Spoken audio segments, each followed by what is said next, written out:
Pode ficar à vontade aí agora. Então, o Flica, por exemplo, teve uma mesa que eu não assisti, que abordou o Jorge Amado. E ao mesmo tempo é muito interessante porque são dois autores que conhecem bem o Brasil, ou pelo menos fazem recortes de Brasil, de Brasis, que são muito, assim, vamos dizer, ambos concorrem com a ideia de quem são os brasileiros. Eles pretendem responder isso, um abordando, vamos dizer assim, o panorama do subúrbio carioca, e outro abordando regiões baianas muito fortes, como por exemplo a região do Cacau, né, a região Grapiúna e depois Salvador. Então são dois autores que pretenderam dar uma visão do que era o brasileiro, amavam sobretudo o Brasil de uma maneira muito especial, e cada um com posições antitéticas em relação à política, à visão política. Sendo que Nelson um anticomunista, né, e Jorge Amado um comunista.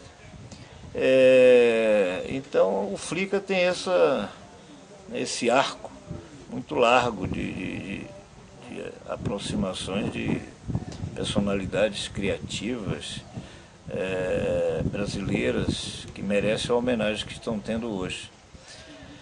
Então, vamos dizer, e a outra mesa que eu assisti é uma mesa com dois escritores, um americano e outro angolano, que abordavam territórios interiores.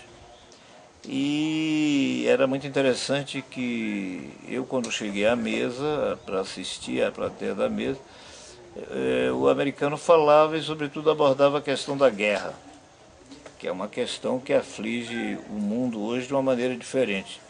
Acho que, por exemplo, o tropicalismo ele é um movimento que tem na base, na raiz dele, justamente coisas que foram produzidas pela Primeira e Segunda Guerra Mundiais. Por quê? Porque a Primeira e Segunda Guerra Mundiais, elas envolvem os intelectuais e artistas contemporâneos a elas, de uma forma, vamos dizer assim, que solicitavam desses artistas contemporâneos a essas guerras uma resposta como intelectual, como pensador, porque eram guerras, sobretudo, eram guerras na Europa, embora tenham envolvido países como o Brasil, por exemplo, chegou a mandar soldados para a guerra. A América também ficou envolvida nessa guerra. Os Estados Unidos participaram intensamente e chegaram a decidir, de uma certa forma, ajudar a decisão da guerra. Assim como o Japão, que também não tem nada a ver com o continente europeu, nem o continente americano, também estava envolvido na guerra. Então era uma guerra mundial de muita coisa e que provocava nas pessoas, vamos dizer assim, respostas existenciais profundas. Toda a literatura da época, teatro, coisas, estava pensando sobre a guerra, né? Cinema, sobretudo, né? Que é o que mais mostrou, né? Após a guerra. Mas quem estava envolvido naquele momento, como os grandes, Picasso, Dalí, Sartre, o escritor americano Hemingway, e daí por diante, estavam pensando sobre aquela condição. E isso a nossa geração pega. A geração tropicalista tem vamos dizer assim, essa raiz que hoje não tem. O mundo continua em guerra, mas as guerras viraram espetáculos, inclusive, de televisão, de grandes tecnologias, de comunicação. E isso não aflige as pessoas, não faz as pessoas refletirem. Ao contrário, virar espectadores da guerra. E a nossa geração não, tinha na guerra sentimentos como o próprio, uma palavra que desapareceu, como angústia, é uma palavra existencialista do próprio mundo naquele momento está conflagrado, e a morte, tudo isso gerava consequências na reflexão sobre o mundo. Então, os tropicalistas têm na guerra, que eu dizia que essa mesa abordava a guerra, sobretudo na África hoje, e que a abordagem já é um pouco diferente, né? Já não tem as mesmas características que tinha naquele momento. O homem todo parecia ser, vamos dizer assim, incomodado e tendo que responder a essa questão. Hoje já está mais diluída, a literatura já não tem tanto interesse na guerra da maneira como tinha naquele momento. Você teve recentemente a guerra do Vietnã, que é um pouco mais, já é final de todas essas grandes guerras, que provocavam também grandes pensamentos e mudanças comportamentais, inclusive nos Estados Unidos. O escritor americano chega um pouquinho a falar disso. Mas isso tudo reflete a qualidade do Flicker, ou da Flicker, no sentido de estar produzindo presenças que estão atuando no mundo atual com muita inserção, né? Com muita imersão, com muita coisa. Quem falou sobre Nelson Rodrigues falou também da questão do racismo, da política, da mulher, do homem brasileiro e uma série de outras coisas que são importantes hoje como tema.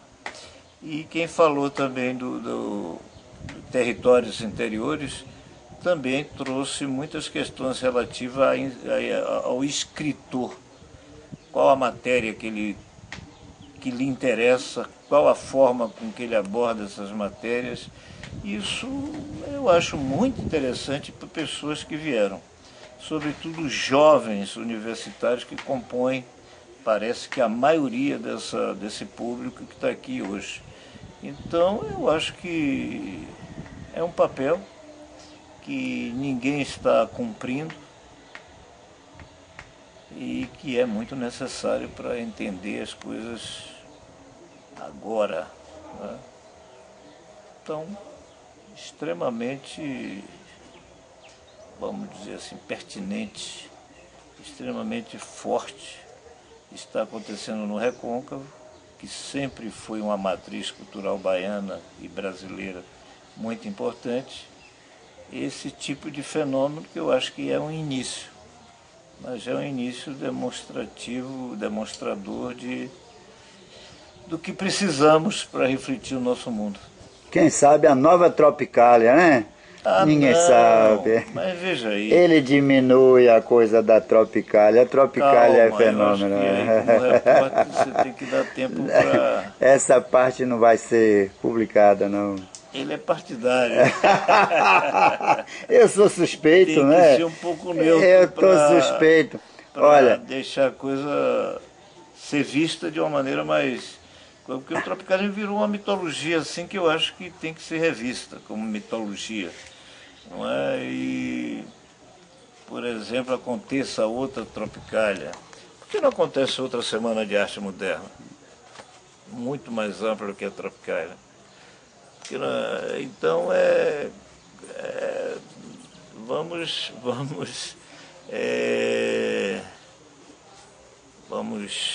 vamos deixar que venham os fenômenos. Muita humildade, né? Todos sabem. Olha, terminou no final sendo um novo depoimento interessante para nós. Agora, Débora. Ô, Capinã, muito obrigado, viu, Capinã?